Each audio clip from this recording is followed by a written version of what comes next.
नमस्कार दोस्तों, पिछली वीडियो में हमने अध्यात्म में कैसे लोग सफल होते हैं, धर्म के मार्ग पर कैसे लोगों को सफलता मिलती, थोड़ा सा उस विषय में चर्चा शुरू करी थी, उसी को आज आगे बढ़ाएंगे।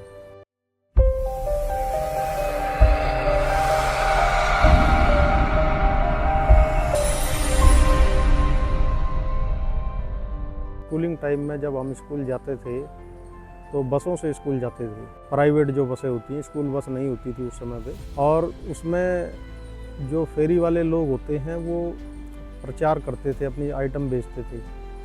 तो एक आइटम उसमें जो काफ़ी फेमस था, प्रचलित था, वो सोने की चैन का था।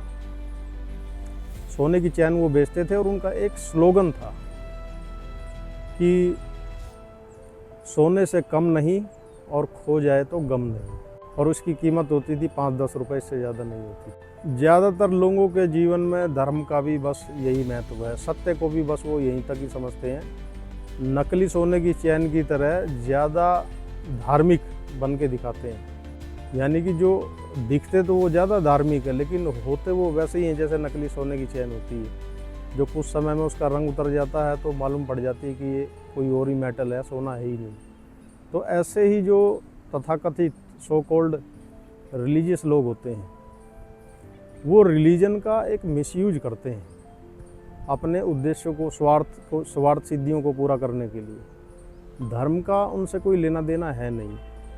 और अक्सर जो हमारे साधक लोग हैं वो ऐसे ही लोगों को देखकर भटक जाते हैं, उनके जाल में फंस जाते हैं। मैं भी उनका भुक्तभोगी रहा हूँ, तो मेरा ये अनुभव बड़ा ज्ञान में परिवर्तित हो चुका है कि अध्यात्म में कैसे लोग आध्यात्मिक हैं और कैसे लोग जो हैं वो थोड़ा सा गैर आध्यात्मिक प्रवृत्ति के हैं, लेकिन दिखते आध्यात्मिक हैं। थोड़ी सी अगर ये दृष्टि मैं आपको दे सकूं देखने की कि अगर आप इस मार्ग पर हैं तो मार्ग तो ये कठिन है, इतना आसान नहीं है। क्यों आसान नहीं है? जैसे आप मान लो कि नकली सोने की चैन है तो वो तो है तो 5, 10, 20, 50 रुपए की, लेकिन दिखती सोने जैसी है, सोने की चैन जैसी दिखती है वो भी, लेकिन असली सोने की चैन की तो कीमत है ही, जो भी कीमत होगी, लेकिन वो इतनी सस्ती नहीं है। तो ऐसे ही जीवन में हमारे जो धर्म है, जो सत्य है, जो हमारी आत्मा है, वो इतनी सस्ती नहीं है। उसके लिए तो आपको पूरा जीवन की आपकी ऊर्जा लगानी पड़ेगी, पूरा जीवन ही सत्य ईमानदारी को समर्पित करना पड़ेगा, तब जाकर आप उसका मूल्य चुका पाएंगे, और तब आपको आपकी वह धर्म कह लो या सत्य कह लो या परमात्मा कह लो, उसकी प्राप्ति होगी, उससे पहले नहीं होगी। तो थोड़ा सा यहाँ अगर आप ध्यान देंगे तो आपका समय जो है इन तथाकथित धार्मिक लोगों के चक्कर में खराब होने से बच जाएगा।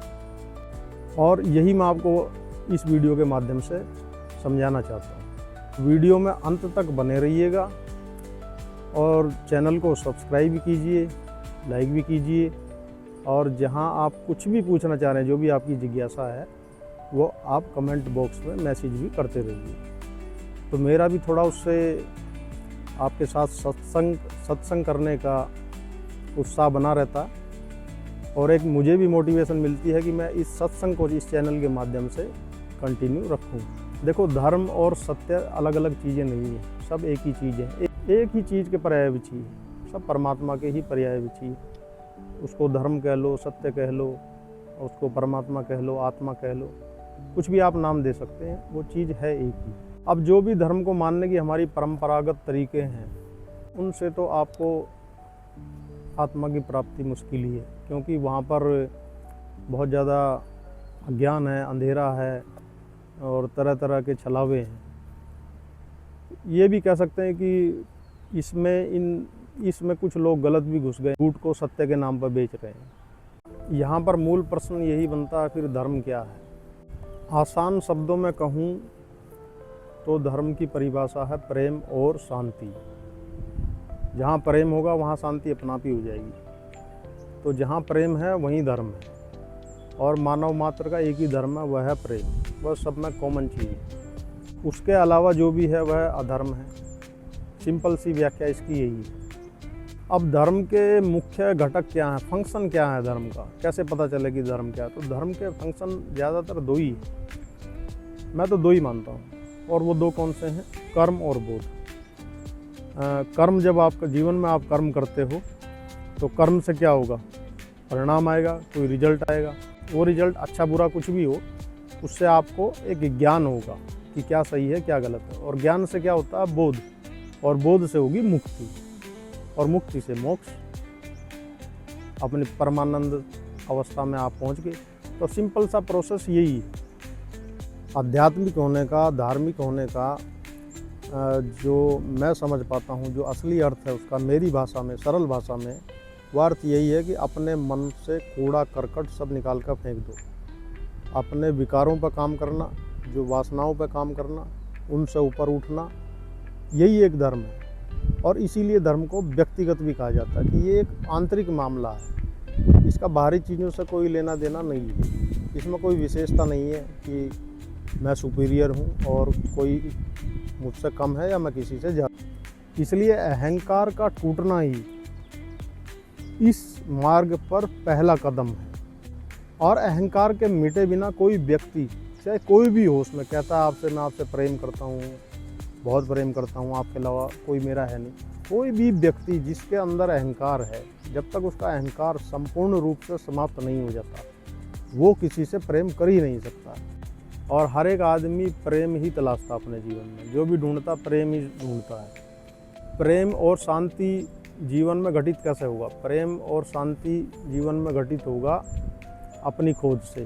पहले तो स्वयं की खोज शुरू होगी कि मैं कौन हूँ। जब मुझे अपना ही नहीं पता, तो फिर मुझे प्रेम का कैसे पता होगा कि प्रेम क्या है, शांति क्या है? क्योंकि मैं खुद ही अंदर से अशांत हूँ, मैं ही अंदर से अशांत हूँ, मैं ही अपने को ढूंढ रहा हूँ। मुझे ही नहीं पता चल रहा कि मैं इस दुनिया में क्यों सुखी दुखी हो रहा हूँ, क्यों जन्मता हूँ, क्यों मरता हूँ, और क्यों सुख की कल्पना में नरक में धंसता जा रहा हूँ, और क्यों लोभ लालच मोह क्रोध काम में के जंजाल में फंसा हुआ हूँ।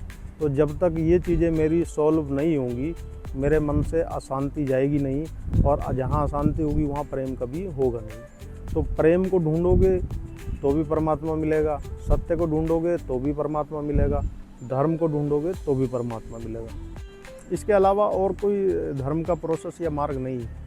लेकिन सामाजिक स्तर पर जो धर्म का अर्थ है वो यही है कि जिम्मेदारियाँ, जैसे शास्त्रों में कहते हैं कि 3 प्रकार के ऋण हैं, पितृ ऋण है, देव ऋण है, और गुरु ऋण है, ऋषियों का ऋण है जो।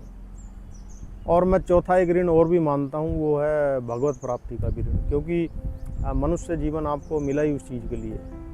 तो सामाजिक स्तर पे इन 3 ऋणों को आप उतारते हुए और भगवत प्राप्ति का भी ऋण उतारें, ये सामाजिक स्तर पर इसकी मान्यता है।